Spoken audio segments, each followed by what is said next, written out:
Recently, I've seen lots of different stories going around about different types of AI scams that are unfortunately going to get more prevalent, more common, and smarter. So I thought I'd do a bit of a PSA video just to talk about what they are and what you might be able to do to stop them. So there was one video that got shared recently that I think is a perfect example of this. So let's have a look.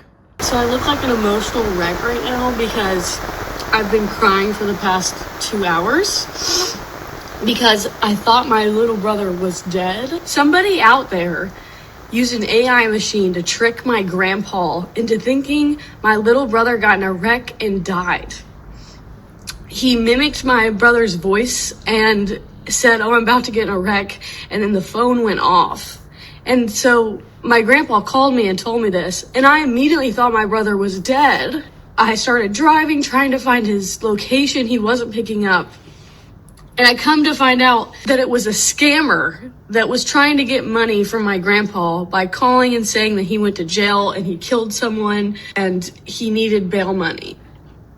All for money. He acted like my little brother almost died. So as you can see, these scammers can replicate the voice of someone using really not that much source material to generate this kind of voice, and then they will say things like, you know, a loved one has been kidnapped or has been injured or some other outlandish claim, and then ask for money to somehow remedy that.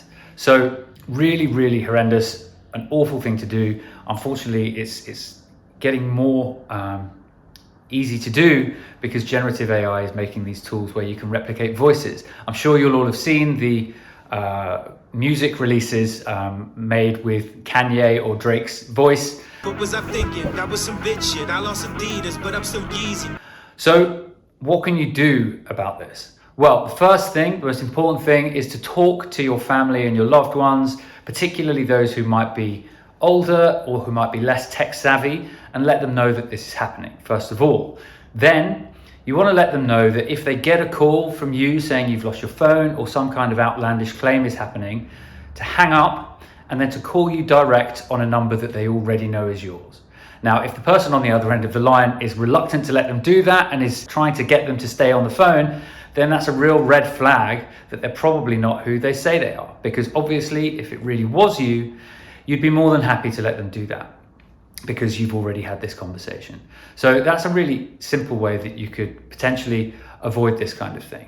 And if you put up just a little bit of resistance, it's likely that they'll probably move on because it's getting cheaper to do this kind of thing and easier. So a bit of resistance should hopefully mean that they just give up. And obviously, if they do hang up and call you, then you'll speak to them on the phone and you will tell them, no, hey, what the hell?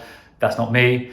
And although it will be scary and I'm sure they'll be a bit unsettled, they hopefully won't have handed over any money. Second, don't trust any numbers that you don't recognize if they are calling with an emergency. So again, the best remedy for that is just to hang up. Now, unfortunately, that does mean that if you really do lose your phone, you might have a bit of an issue. But in that case, you can contact through other means. You can hopefully organize to meet up in person. There are, you're going to be able to have longer, deeper conversations where you can have a much more in-depth chat, saying you really are who you say you are. Obviously, in that situation, you're not going to be asking for any money, so you can remedy it. What these people are going to prey on is immediacy. In that video that I showed, it's no coincidence that they're saying that there's a car crash that's happened right now and you need to hand over the money right now, because scams have always been like this. They always give a real sense of urgency because they know that they could get found out at any moment. So the best thing to do, as I say, hang up, ignore, get in touch direct. So really, there are no easy answers to this. And as video technology gets better, we're also going to have problems there. But hopefully, just through being aware of this stuff, you will be a little bit more prepared and your relatives might be a bit more prepared. I know that I have these conversations with my relatives and, I'll occasionally get emails about an email scam and we can talk about it. So yeah, it's awful. Hope it doesn't happen to any of you guys and hopefully you can be a bit more prepared.